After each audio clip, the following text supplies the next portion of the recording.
Jay Show, does the New Hampshire primary really matter anymore? Excuse me, Rich Rubino here. Political hotshot is here to tell us the answer to that question and give us some history on the New Hampshire primary. So, hi, Rich. Hi, Bradley. First, before we get to that primary, let's talk about just briefly the Iowa caucus and how it Yes, turned out compared to expectation. Very briefly. yes. Well, Donald Trump broke the record for the biggest defeat of other candidates in a multi-party field. Bob Dole back in 1988. This was the second time Bob Dole had run. He ran in 1980, never got anywhere. He ran in 1988, and he ran in 1996. In 1998, he won it by 12.8 points over actually televangelist Pat Robertson. And then George H.W. Bush, the incumbent vice president, actually finished third in Iowa that year. This year, Donald Trump actually got an outright majority of the vote. Now, you can take that two ways. On the one hand, he got an outright majority of the vote, and he absolutely eviscerated the opponents. The other side of that is he's a former president, and you would think a former president potentially would get more than 50% of the vote in a Republican caucus. In terms of the other two candidates, I think they both very much underperformed. Ron DeSantis actually visited all 99 counties in the state of Iowa. It's called the Full Grassley because Chuck Grassley, who's actually 90 years old, the incumbent senator from Iowa, visits all 99 counties every single year. Ron DeSantis did that. He came in a distant second. And Nikki Haley, who I think the expectations were was actually going to come in second place, came in a very close third. The other candidates, Vivek Ramaswamy and Asa Hutchinson, dropped out after the race. In the case of Ramaswamy, the next day he was in New Hampshire and gave a very gracious endorsement, if you will, of Donald Trump. But I think that certainly the other candidates underperformed. Nikki Haley, interestingly, in her concession speech or in her speech in Iowa, she said it's now a two-person race between herself and Donald Trump because the polling shows that Ron DeSantis is doing so poorly in the Granite State. I see. And are either of those runners up going to drop out? I don't think so. I think at least not through New Hampshire. In the case of Ron DeSantis, DeSantis is focusing more on South Carolina than New Hampshire. New Hampshire was never really his flagship state. He's focusing on South Carolina. He thinks that there are a lot of traditional conservatives that he thinks are going to go his way there. In the case of Nikki Haley, she actually could do very well in New Hampshire. New Hampshire is tailor-made for her message. There's a lot of suburban moderates, specifically some independents. About 45% of the electorate is expected to be independents, which is pretty much what it usually is, who vote for the Republican primary. That's the same constituency that allowed John McCain to upend George W. Bush by about 17 points back in 2000 after he lost to George W. Bush in the state of Iowa. The problem with Nikki Haley is whether she comes in close or even if she somehow wins New Hampshire, which is somewhat plausible, you then go down to South Carolina. And South Carolina is her home state, a place where she's been elected twice as governor, and polls show she's losing her home state by about 30 points. Now, if you can't win your home state, after that, how do you go to benefactors who are potentially going to give money to your campaign and tell them that they should support you for the rest of the campaign and that you have a pathway to victory? If you look at in history, for example, back in 1992, Tom Harkin was a senator from Iowa. He garnered 76.5% of the vote in the state of Iowa in the caucuses. No other candidate really gave a serious effort there.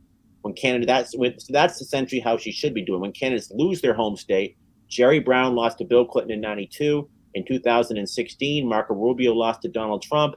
And of course, in 2000, Elizabeth Warren actually came in a third place to Joe Biden and Bernie Sanders in her home state of Massachusetts. In all those cases, their candidacies were effectively over. So if she can't win her home state, which she currently is trailing exponentially, I don't see an avenue for her to come somehow then garner the Republican presidential nomination. Okay.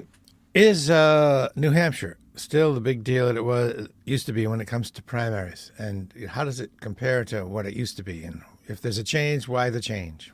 I think it's very much relevant. This time around, it's different in the respect that on the Democratic side, Joe Biden does not have his name on the ballot. So you ask why? Well, he spearheaded a movement in the Democratic Party that the Democratic National Committee ratified that would allow South Carolina to go before New Hampshire. He wanted South Carolina. If you remember back in 2020, he lost Iowa, he lost New Hampshire. He lost Nevada. And then he went to South Carolina, which is very much a tailor-made state for him. Many African Americans who supported him, more moderate voters. He won South Carolina, eventually wins the nomination. So we owes a lot to South Carolina. It was Jim Clyburn's endorsement. Jim Clyburn, member of the Democratic leadership, very instrumental in the African American community, that helped to put him over the top in South Carolina.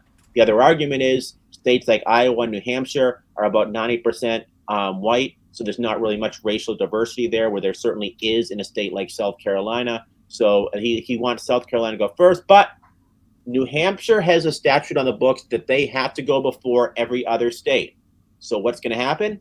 New Hampshire is still going to have their primary. The Republicans certainly are going to have their own primary, but the Democrats, there will be a primary ballot, and there will be names on that ballot.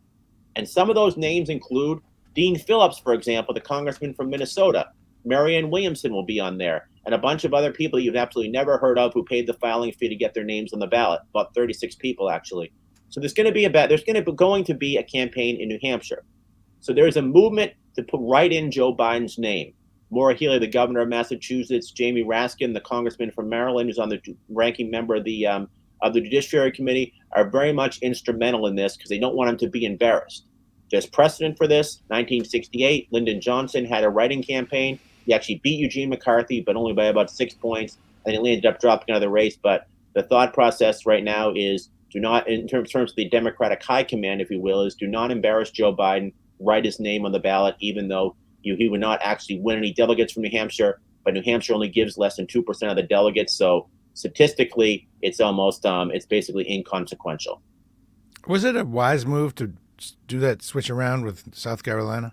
You know, from a political standpoint, I don't see how it really was for Joe Biden.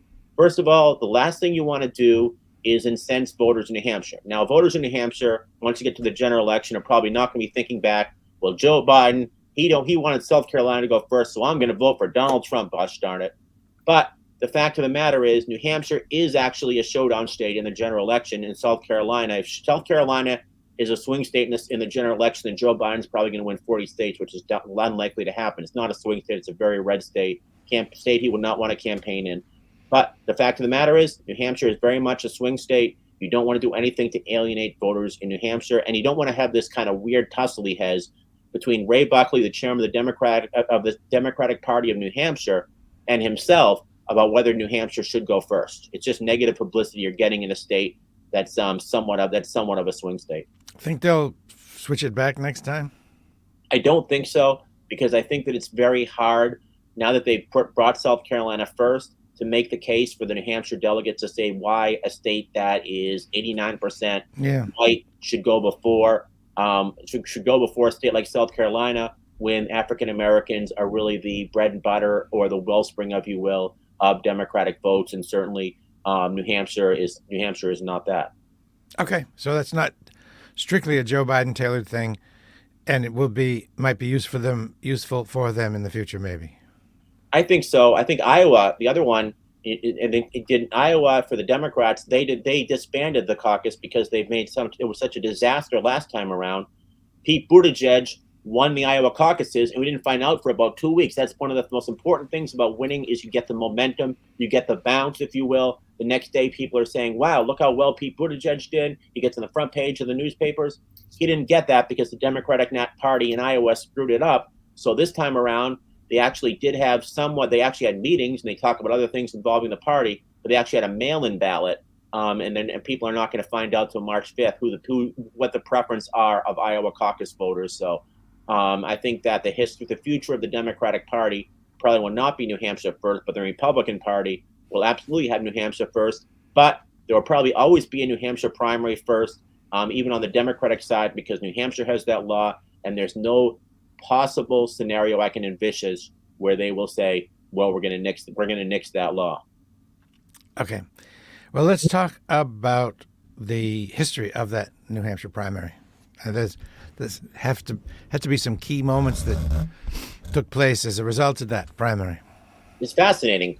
Actually, so it used to be that all presidential elections were decided first by congressional delegations, then eventually it was by conventions. The first convention was actually formed for a major party. It was 1832 to get Andrew Jackson elected. There was the Anti-Masonic Party, actually had one in 1831.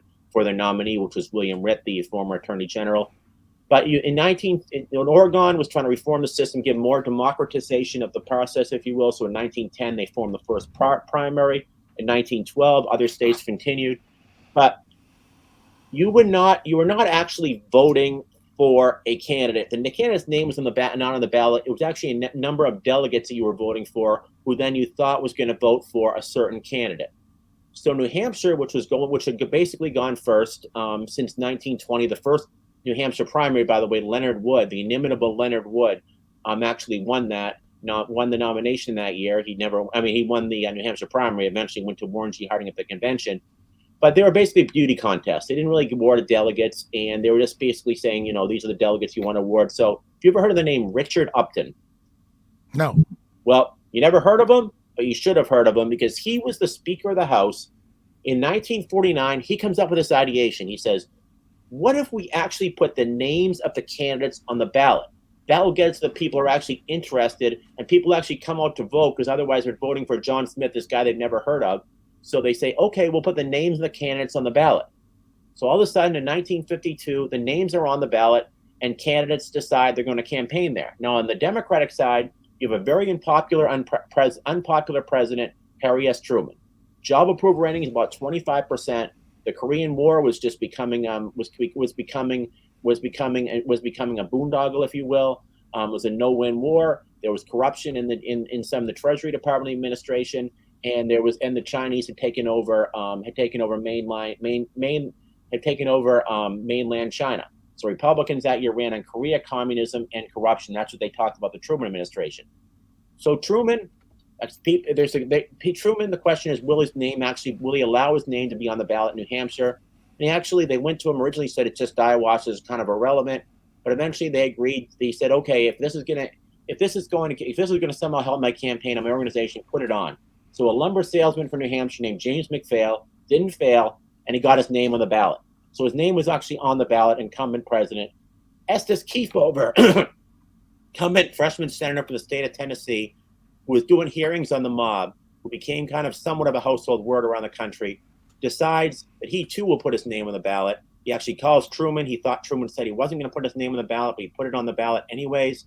About 20 minutes before the deadline, Kefauver people got his name on the ballot. So Kefauver actually goes and spends time campaigning. Truman doesn't. He does retail campaigning, goes up to people and he says, hi, my name is Estes Kefauver. I'm a senator from Tennessee, and I'm running for president. One time he goes into a store and the counterman's there, and his mother happens to be there as well. The guy comes up and says, hi, my name is Estes Kefauver, and I'm running for president. And the guy looks at his mother and says, hey, Ma, this guy says he's running for president. He's actually serious about it. Another time he had a faux pas. He was going to a movie theater and he talked to the ticket guy, and he puts his hand to shake his hand right through that little loophole you got there, and he gets it stuck. He gets it stuck for about 3 minutes. A whole crowd's laughing. He's not laughing. Finally, he gets it out somehow, and then he gives it a little bit of laugh. But the point is, he does retail politicking. On election day, he defeats the incumbent president of the United States in the New Hampshire primary. Estes Kefauver wins. Harry Truman then says, I've done my time, and I'm not going to be a candidate in 1952. In his memoirs, he said he had made that decision before, but I think obviously he was embarrassed. On the Republican side, Robert A. Taft, senator from Ohio, known as Mr. Republican, who would run in 1940, 1944, 1948, the son of former President William Howard Taft, throws his hat in the ring and runs. He's the establishment candidate. There's also a movement to get Eisenhower's name on the ballot. Dwight D. Eisenhower, who was actually working for NATO. He was in the military. He could not campaign. It precluded him from doing anything. He couldn't really even criticize the Truman administration. Bunch of surrogates got his name on the ballot, and he won the New Hampshire primary. Eventually, he leaves the military, runs campaigns for president, and runs for president. And eventually, you have a scenario of Eisenhower actually winning the nomination that year. On the Democratic side, Adlai Stevenson, the governor of Illinois, actually upended Kefauver at the convention, even though he never participated in the primaries. But the point is that made the primaries relevant. And ever since then, candidates have campaigned in New Hampshire. They know that this is a state that's first. It's not because of the number of delegates. That's numerically irrelevant. It's because you get a bounce and you're seen as relevant. And because of the precedent of 1952, it's become extremely important. And that's why you see so many candidates 3-4 years before an actual race trying to find reasons to come to New Hampshire. Sometimes candidates will form political action committees, and then all of a sudden the real thing they really care about is who wins a congressional seat or a state representative seat or a state Senate seat in the state of New Hampshire, or they try to just figure out any way to visit it. That's why Iowa and New Hampshire go first. At what point did the primary and then general election system come into being? You know, in the beginning, you had George Washington he got to be president in probably a slightly different way. They just got together and said, "Will you be our president?" And he said, "I don't really want to, but I will." He did 2 terms. And then, did it evolve, or did they make a rule? What happened? That's interesting. Because George Washington, ironically, in his farewell address that was actually written, not spoken, in 1796, he warned of the baleful existence of political parties. He didn't like them. But during his administration, Thomas Jefferson, who favored an agrarian republic, who favored less government interference with the markets, formed what was called the Democratic Republican Party. John Adams, the vice president, Alexander Hamilton, the Secretary of Treasury, formed the Federalist Party, which liked more power toward the federal government. So they've essentially formed, but you didn't actually have primaries. Oregon began in 1910. Then in 1912, it was actually used specifically in the Republican Party. The Republican Party used the primaries. They had William Howard Taft as the incumbent president. Then they had Theodore Roosevelt running an insurrectionist campaign. Now, Theodore Roosevelt's been president after McKinley died from 1901 to 1909. At the time, there was no 22nd Amendment, so you could serve as many times as you want. He actually was his protege, William Howard Taft, won in 1908 the presidency. Then he believed that Taft was too conservative, and he was not nearly progressive enough. So Theodore Roosevelt runs for president, participates in the primary, wins about 12 of the 15 primaries that year. But then you go to the convention, and at the convention, there's foundationally, that is, the convention delegates said, no, we want William Howard Taft.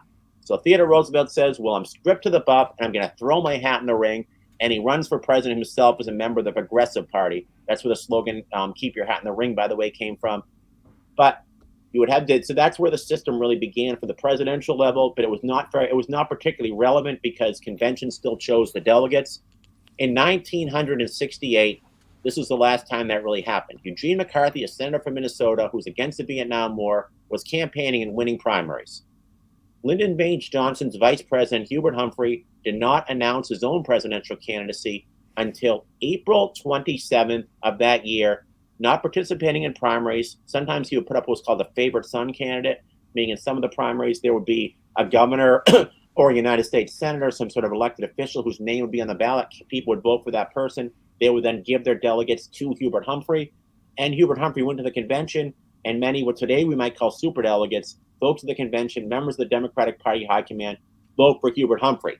So you have protests on the streets, McCarthy people, riots in the Grant Park in Chicago, Illinois, and that helped to lead to Humphrey's eventual loss that year. So the Democratic Party did not want to repeat that. They wanted to democratize the process, if you will.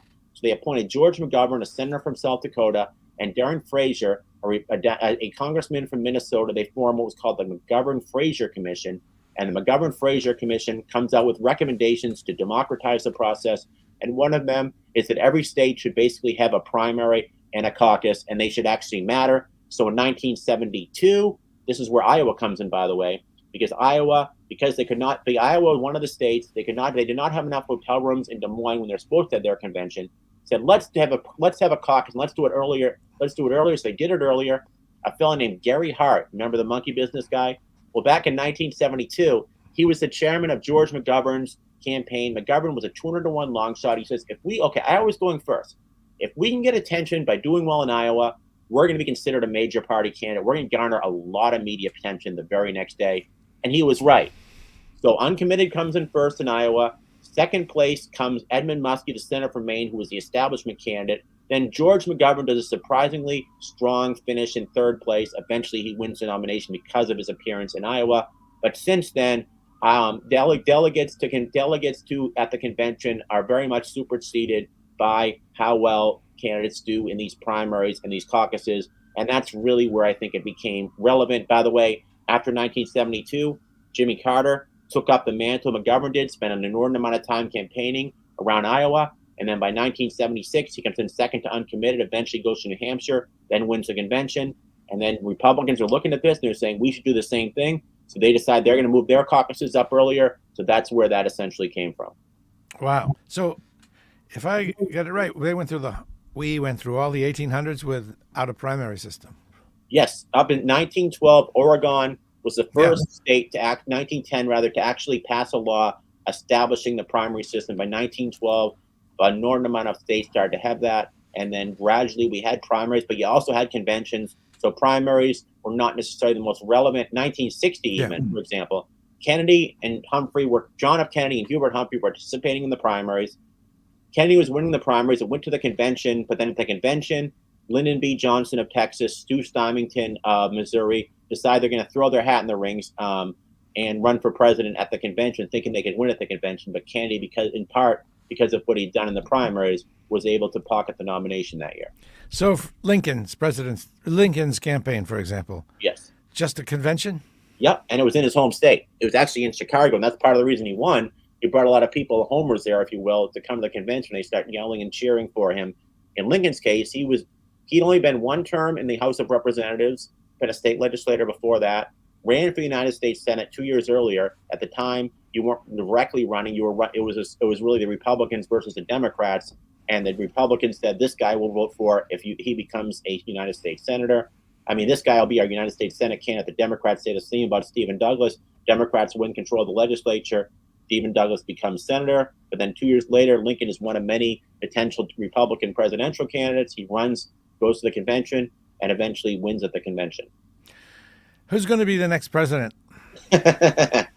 What a great question that is. And there are so many variables right now. I really have no ideation who it's going to be. I would say some of the possibilities. It could be Joe Biden. It could be Donald Trump. It could be Nikki Haley. I guess theoretically it could be Cornel West. I don't know. It could be Jill Stein on some level. This is really. I mean, could it really? No. No, it couldn't. It couldn't. Could it be Cornel West? No, not really. It's most likely going to be either Joe Biden or Donald Trump. And there are so many wild cards. And the wild cards, the reason I mentioned third parties, that's the wild cards. One of them is the No Labels movement, which is trying to form a centrist candidate who will mobilize the middle. And who is that candidate going to be? Who will they potentially garner to take off votes from? There are really so many unknown factors. It's one of the most fascinating elections, really, in American history. And the big question with that is mostly who would it hurt? That's the big question right there. There are some. I say this is the most fascinating election since 1996, when they were debating whether the budget should be balanced based on. I mean, just to think about what's going on now. 1996 is whether the budget should be balanced based on using numbers from the Congressional Budget Office or the Office of Management and Budget, and whether the line item veto, school uniforms, curfews. That's what we were talking about back then. School uniforms. That was one of the issues, because in the State of the Union in 1996, Bill Clinton said that school systems should be allowed to require students to wear school uniforms, and this really upended the apple cart, because never have you seen a president of the United States focusing on such a hyper local issues like that. Yeah. And then he brought up curfews, and then he actually did a radio address talking about a program he had to bring cellular phones to neighborhood watchdog groups. Interesting.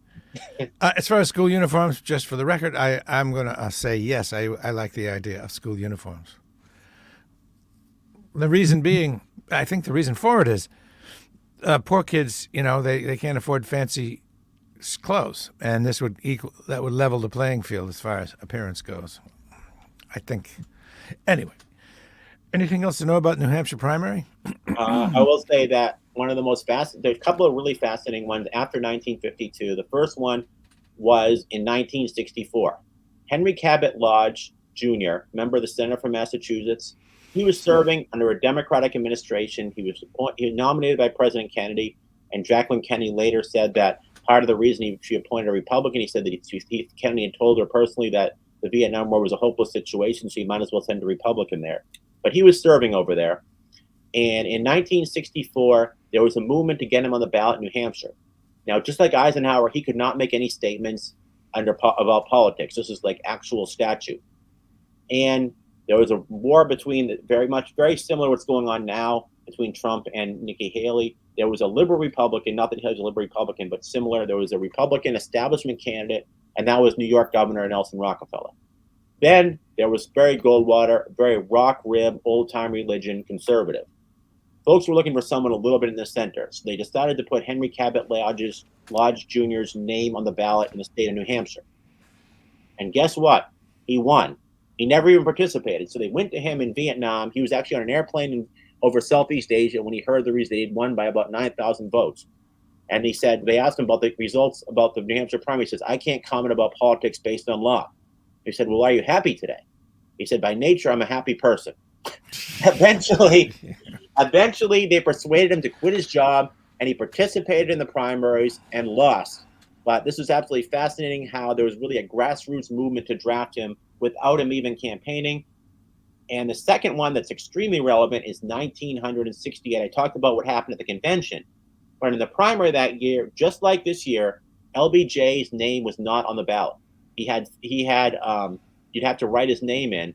And there was a little known senator, Gene McCarthy. All his supporters went clean for Gene. They were a lot of them were young hippies because he was the anti-Vietnam War candidate. But when you go into the North Country, New Hampshire, going to Berlin, New Hampshire, they don't want to see that. So they went clean. And eventually, they shaved off their beard. They shaved their hair, short hair. Eventually, McCarthy came within 6 points of defeating Lyndon Johnson. Eventually, Johnson drops out of the race. Very relevant New Hampshire primary that year. This is a trivia question, and I don't know the answer. I just am curious about the answer. You may know it or you may not. What is the Baines in Lyndon Baines Johnson? Is that a family name, or do you happen to know where that comes from? I believe it's a family name. All right. Oh, one more that's really relevant in terms of messaging. I'll just say this: 1992. Remember Jennifer Flowers? Oh yeah. With Bill Clinton. Yes. So Bill Clinton, when Mario Cuomo says he's not going to run for president, Bill Clinton becomes a front runner that year. Then Jennifer Flowers' story breaks. Bill Clinton goes down in the polls. He says, he goes to Bedford, New Hampshire. He says, I'll be with you till the last dog dies. He continues campaigns all over the state, goes to every mall. He comes in second place to Paul Tsongas, former senator from Massachusetts. And the next day, that night rather, he declares himself the comeback kid. Right. The next day, the story is not Paul Tsongas' win. He was from the neighboring state. It's that Bill Clinton is the comeback kid. He uses that, goes to Georgia, where Governor Zell Miller supports him, wins in Georgia, wins South Carolina, wins on Super Tuesday, and eventually wins the nomination. Which, by the way, points out the importance of propaganda. Yes. It doesn't matter. I mean, it matters some what really happens, but what your statement the next day or your statement right after an election matters a lot. You say, I'm the comeback kid, whether or not you are. You say, I won Iowa, whether or not I was second in Iowa, whether or not you were. People see that. Lots and lots of people see that. That was the first thing I thought of when I saw Nikki Haley saying that. I immediately went back to Bill Clinton declaring himself. And in Bill Clinton's case, there actually was some legitimacy for that because he'd gone behind Jerry Brown, Tom Harkin, and he was right down there with Bob Kerrey. But then because of his campaigning, his frenetic campaign, indefatigable, whatever that word is, campaigning, he eventually came in second, and he has a case to be made that he had actually did come back. You can say Nikki Haley could have come out and said, because what people see is the statement. We got to get a statement. Yeah. They show the statement. Nobody reads the paper. And they show the statement. And Nikki Haley could have said, Donald Trump has decided to campaign as a woman. And that's there would be a certain section of the society that would that's what they would believe. Oh, really? Oh my God, that's wonderful. Or whatever. That's why when you see candidates and you'll see sometimes the background, the candidate might be in Arizona and you see a picture of the Grand Canyon or something like that. Yeah. That's because a lot of people are not actually paying attention to what the candidate's saying, or it might say something like our candidate means job, something like that. That's all they're actually getting out of it. They're not listening to 30-minute orations. They get whatever's right there on the podium or behind them. Did you see my old colleague Joe Matthew appeared in a political ad for Donald Trump? No. Oh yeah, there's one out there, and he's interviewing Nikki Haley, and he's very prominently. You can see him. It's like, that's right, the same Joe Matthew that it was my colleague at WBZ and then went to WGBH, and now he's with Bloomberg. He features front and center. You can probably Google it. It'll show up. I'm going to do that. I want to see that. Okay. Nikki Haley, she made a mistake back in the day. Seems like talking about, I'm going to revamp Social Security. People don't want Social Security revamped. And she's had to eat crow on that one, kind of, and she's had to backtrack on that. And it was used against her by Donald Trump. That's interesting. George W. Bush in his second term went all over the country trying to promote reforming Social Security. Got absolutely nowhere. The Democrats used it in 2006 as one of their major issues, that and the war in Iraq, and they landed up winning the House of Representatives for the first time in 12 years. Bush says it's shellacking. In 2016, Donald Trump knew he had learned that lesson. He knew that his supporters specifically are very populist. Many of them are very dependent upon Social Security. So he did not run a traditional kind of laissez-faire libertarian platform that says, well, we need to raise the retirement age or something to that effect. He says, no, we're going to do nothing about Social Security. Only him and former Arkansas Governor Mike Huckabee did that and appealed to that populist wing. The result was he got a lot of blue-collar supporters who are not traditional conservatives to come and to support him. Other candidates were saying, well, we need to do something to restructure it. Even this time around, Mike Pence was saying the same thing. He got absolutely nowhere. So even in the Republican primary, if you still think of Republicans as traditional wealthy people who are traditional wealthy people who it's not what their party is. Donald Trump has reformed it. There are now many blue-collar Republicans, but many of them, in order for them to support him on social issues, on other issues, they have to know that he's not going to do anything with, or for that matter, they believe they are some of them are dependent upon social services, and Trump's not somebody that originally comes in and says, I'm going to truncate this, I'm going to truncate this, I'm going to truncate that. A similar issue is affordable health care. No right-wing person wants to admit out loud that they like Obamacare, but they don't want to take it away, right? And as a result, we don't hear peep about affordable health care at all now, right? And that's another fascinating issue. When it passed in 2010, 32 Democrats in the House of Representatives voted against Obamacare. Obama had to give basically everything to Ben Nelson, the senator from the conservative Democrat from Nebraska, in order to get his vote on that, and Mary Landrieu from Louisiana to get her vote on that. It was not popular at the time. Today, very rarely do you hear Republicans say, I want to reform, I want to get rid of Obamacare, or for that matter, something like I want to reform it and replace it with something else. Trump tried to say something very similar to that. He kind of got pummeled for it. People know that it is now a popular program with the body politic. So consequently, you never hear it anymore. It's really changed the trajectory from what people were saying about it back in 2010 to what people are thinking about it in 2024. And I'm guessing that the Republicans kind of wished the abortion thing didn't come up yet, so they could still be pounding on it. But now that it's, already a thing, yep, they can't really touch it because it's so. It turns out that the abolition of abortion is unpopular.